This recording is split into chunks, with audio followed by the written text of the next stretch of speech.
Welcome back to Besties. This is episode 5. Cheers. Welcome. Besties, I'll reach for it. Oh, there we go. Let's go. Oh, there we go. There we go. We are welcoming today two DJ friends, Zacch and Jared. They are actually DJs that work for competing companies, technically. Not that this industry is not big enough that there's Plenty of fish in the sea. plenty of business for everybody if you don't suck. Jared, I know because he sent a videographer that pissed me off to a wedding, and then we met shortly a few months after that, and I asked him kindly if he wanted any feedback, and he graciously took it, and so now we're friends. Short version? But you missed the other part. Is my number 2 was the DJ, and you loved him. So I did love the there was DJ. at least a positive out of that. No, absolutely. It was overall, it was a win, and the video was lovely when we saw it. So. We have some differences of opinions, and at the end of the day, the role of DJ is a really important one in a wedding. And I think that it's one that people sort of underestimate in its importance. I know Marisa has said more than once, if you're looking between hiring a coordinator and a DJ, a lot of the time she'll recommend hiring a DJ. If you only have the budget for one, hire Jared before you hire me, because otherwise I'm going to be doing his job and then really mad. Yeah, and I'm not a DJ, so. And then Zacch and I met at a wedding last summer that I was not even one of my weddings. I was assisting another planner, and Zacch was the DJ, and I said, this guy knows what he's doing. Well, so that's what we wanted to talk about, right, with this first one was sort of what you think you're hiring for when you're hiring a DJ, hiring a DJ, and then what your actual job is. Like, what is the scope of services that you perform in the big picture that people don't necessarily think about?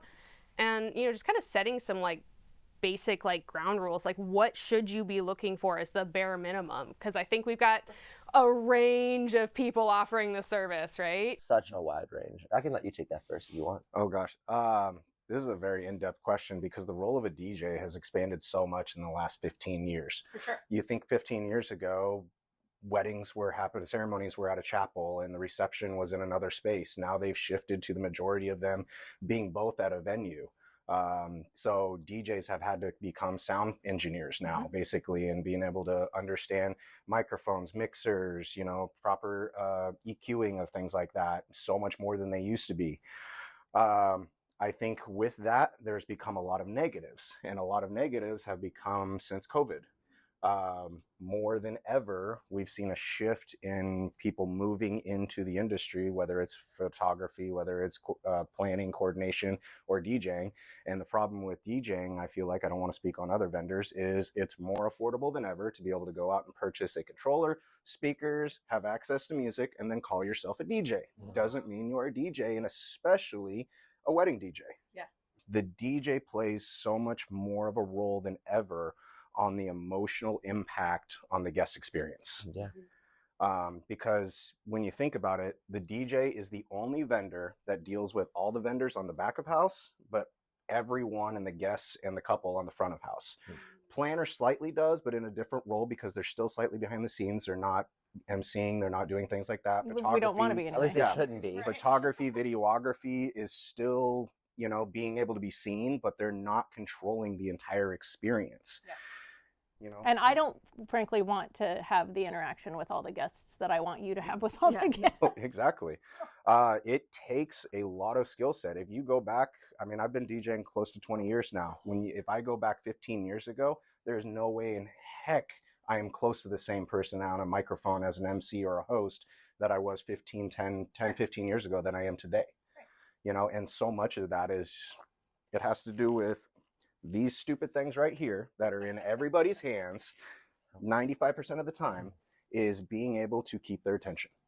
Absolutely. That is such a good point. You know, I think that the role of a DJ being so important, part of the reason why people don't recognize that is because of going to weddings and events where the DJ wasn't successful at their job. Yeah. And maybe they were just playing music and you don't even realize how important that role could be or how much control you have over the event, because people are just used to thinking of the DJ as someone who's pressing play over in a booth in the corner. Totally. And I mean, we talked, one of the original questions you had is like, what's the standard? What is the bottom level necessity? And I think for me, something that I convey to a lot of like prospective couples and do consults, and even with the current couples that I have, is I think you automatically lose as a DJ or any wedding vendor the moment that you treat it as a transactional experience with the couple. And so you have to know that like every single time you do a new wedding, it's a new emotional experience that they're experiencing the first time. We're not experiencing it for the first time. And you have to emphasize the emotional aspect, as Jared said as well. So I think that bar none, like first step is like the moment that you treat a wedding day as a paycheck, you've already lost. So that's for any vendor, but I think especially for a DJ too, because you are putting so much emotional emphasis on the front end. And so the moment that you don't give a shit, it's out. You're And people can tell, and for planners, you know, when we're trying to make connections with other vendors that we want to refer to our couples, when you don't give a shit, neither do I. I'm moving on. If you care about what's happening that day and you care about the quality of the experience for the client and the quality of the experience for the rest of the vendor team, that puts you so high up on my list. Yeah. There's a big thing I think that a lot of vendors don't think of from the DJ side of things, but most couples don't even evaluate when they're hiring a DJ, is asking them what their weekend schedule looks like. Because in order to be able to be full-time in this, we have to take on a lot of, private events and things like that. Yeah, you guys do back-to-backs all the time. Now, that's exactly what I'm getting into, is we do Friday, Saturday, Sunday. Are we as fresh on Sunday as we are on Friday? No. never. How are you training for that? Are you going to the gym throughout the week? Are you eating right? Are you getting enough sleep? Are you prepping correctly? I see it all over the time on YouTube or Instagram where DJs are putting up, oh yeah, I'm prepping for my event 2 hours before the wedding, whatever like that. No, that is the stupidest thing you could freaking do. Yeah. Like what you've had months and months and months and weeks, however long they booked you to be able to prepare for this monumental event that is one of the biggest days in their life, potentially just as big as them having children or an investment, second biggest investment behind purchasing a home. And you're prepping for their event hours before? Yeah. Right. And you expect to curate the vibe and energy of the event with 2 hours of planning? It's insanely tough.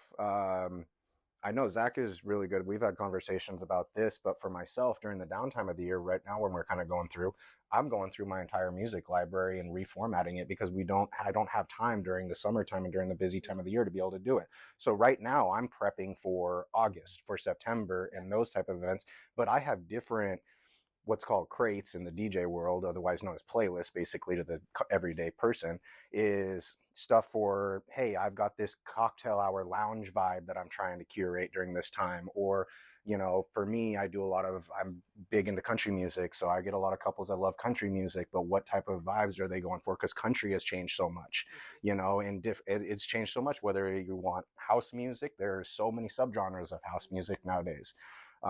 There's so much to just the musical aspect that a lot of people don't understand, but to the average everyday couple, when they're reaching out to us and sending us inquiries, we're just looking for a DJ. We're just looking for a DJ to play some music and everything like that. But the DJ has evolved so much nowadays that so much of your personality and what you enjoy musically plays such a huge role that we're able to have our own so-called characters or personalities as a DJ in what we specialize in, because I don't do what Zacch does. Right. Zacch doesn't necessarily do what I do, and that's what makes it great. Even though we're competing companies, competing DJs, there's a space for so many of us to be able to do. But a lot of couples nowadays, the modern couple, I think Gen Z is starting to get that a little bit, and it's starting to shift because they're starting to be the majority of our couples that are coming into it nowadays. They're starting to understand and be able to I'm looking for this specialized, type of DJ. But so many couples before that didn't know that. They had no idea that was even an option. Yeah. The wedding that Zacch and I met at, he was hired specifically because of the kind of music that the couple wanted. Yeah. And the planner said, well, then this is the DJ that you want for that. And you wouldn't have been the perfect fit for that. Well, not everyone's a music nerd, right? Like some people probably care a lot about the vibe and the aesthetic and are like, my music playlist or my library has 10,000 plus songs in it. And then you'll have another couple who are like, we don't really care. What's on the top 40s, So how much involvement you have there how much the couple wants to be involved probably varies. Yeah, and that dictates the preparedness that you're referring to. Is we have DJ tools that set us up for success. For the first few years, it was just like a PDF questionnaire that I, had a template of from a prior company that I belonged to in Columbus, Ohio, and then, I think you use Vibo, don't you? Yeah, we both do. Vibo is a new thing that I think a lot of planners are using. There's a version for DJs. It allows people to actually input the music that they want directly into this planning app. We can fill it out as well with questionnaires, design it into a PDF format. It makes us look super good in front of planners by having such a coordinated planner. So shout out Vibo. But I think that's part of the preparedness of every individual couple is that, my whole take is how are you personalizing your soundtrack? So, regardless of the type of style of event that it is, we're here to, manifest whatever open format situation that comes about. As an aside, I know, Emily, you're planning your wedding. Is it just every Sleep Token album? No. Back to back to back. I mean, It could be. it could be. You get brides or grooms like that where they're stuck on one artist. Or where it's just you're passionate and you love it and it matters, right? Obviously, music selection and being able to offer the dance floor aspect or the music between things is a big part of what you do. But then sort of the other half of that role is keeping the event running against the timeline, right? And so I'm sure that's also going to vary wedding to wedding. Yeah. And is probably also something that couples really need to ask about or think about is how much you guys are impacting the flow of the rest of the day. 100%. Yeah. You want to go? Sure.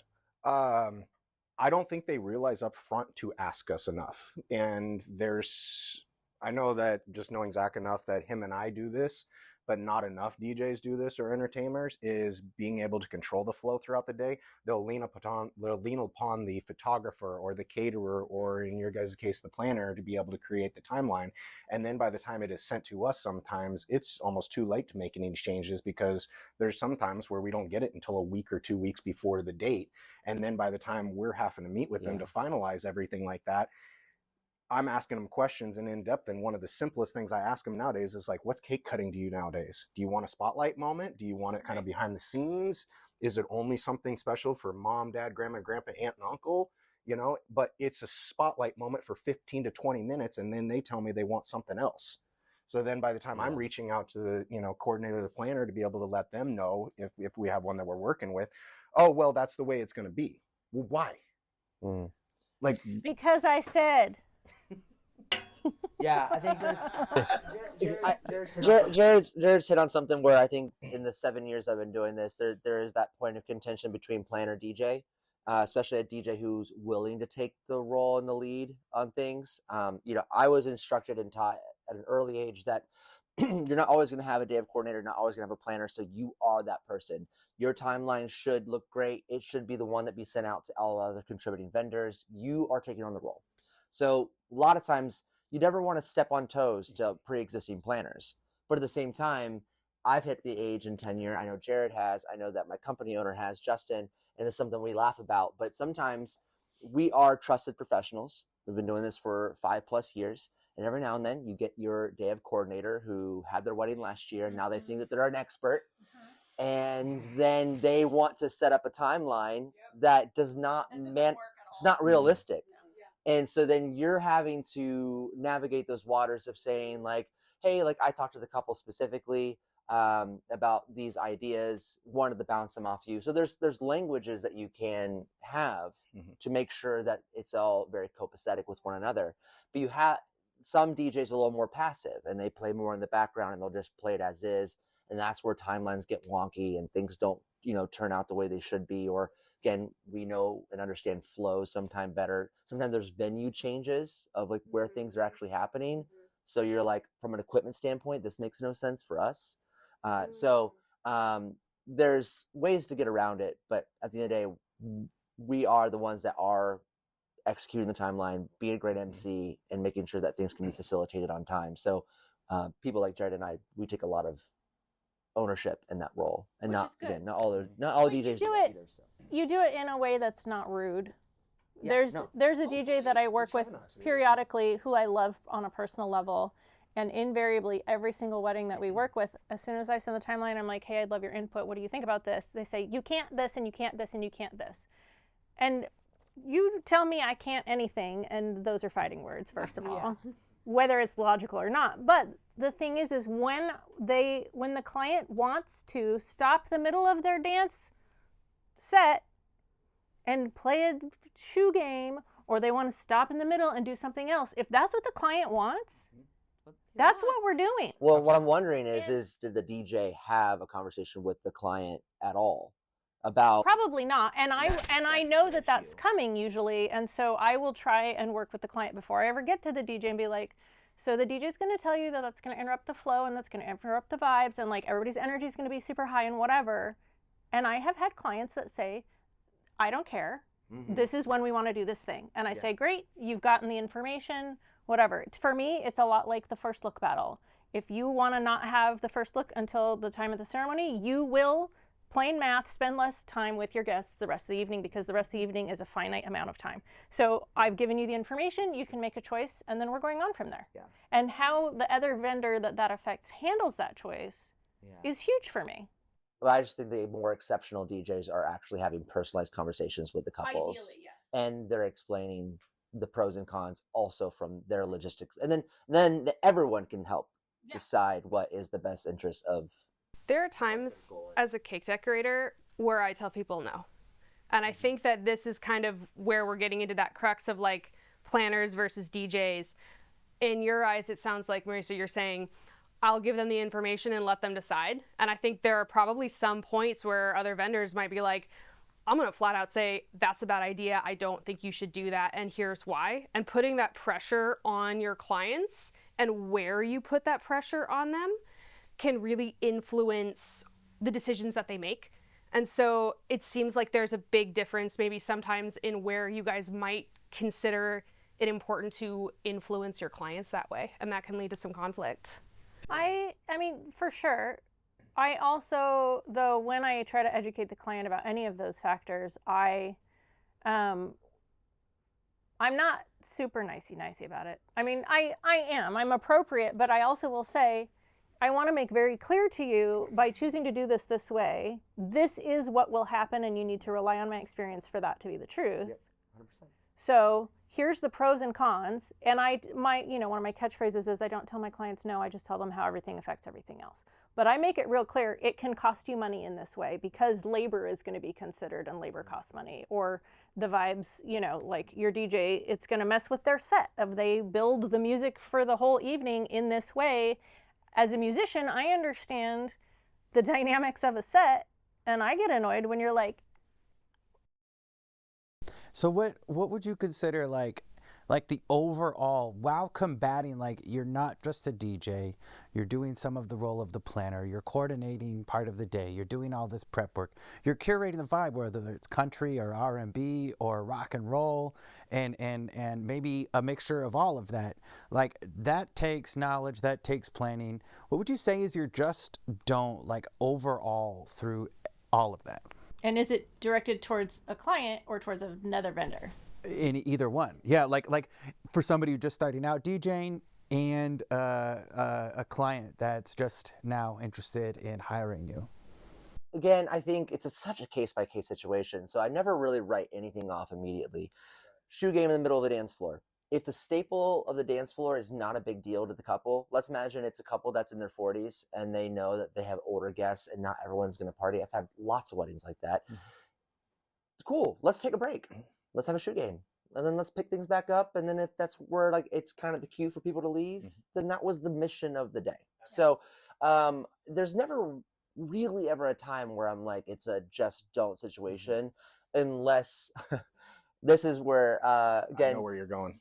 I already know where you're going. Weather in the Pacific Northwest. We have our early Mays and we have our falls. You get your end of Septembers where you're starting to dance around the idea of getting into rain. And I think sometimes couples, planners, vendors, they have ways to mitigate waterproofing stuff. We don't. Right. And they're like, oh, but it might just missed. Yeah, but it doesn't matter. Like, I have a MacBook. Yeah. And that dies in the middle of ceremony, like we're cooked. Like we all have backups now, but like Not all DJs do. So my just don'ts are sometimes of like, listen, I'm the professional, and you have to sometimes just draw the line in the sand and just say, we're not doing this. Or if you want to do this, I can use a Bluetooth speaker and I can do pretty rough transitions of your songs, but like, we're not doing mics, we're not doing this. I have a liability obligation. I mean, for the rest of my season. So just don't be flexible for the sake of like keeping the vibe. Yeah. Just plan, communicate, and draw lines in the sands if you have to. Yeah, I think then what happens is you have the DJs that will like post a Facebook post after the fact, and they're like, this couple made me do this, and I'm like, you had the chance to say no. You could have said no, or you're just, again, you create a good enough relationship with them in the early on stages to where when you look at them and you're like, I can't do this because of such thing. We could probably go forever on that, and I feel like it would be valuable. But I think that's a good start. And if you have any more questions, leave them in the comments. And come find us, DM us. We'd be happy to reach out. So Nice work. we did it. Well done. Salud, salud, salud. Well done. I felt like that needed to be an hour. I've been trying to get ahead, but I keep falling short. Sometimes it's tough getting out of bed when I'm feeling out of sorts. Call it what you will. It's just the art of standing still. I'm just trying to get it right. Call up my besties for a ride. You know the best is yet to come. Where we go.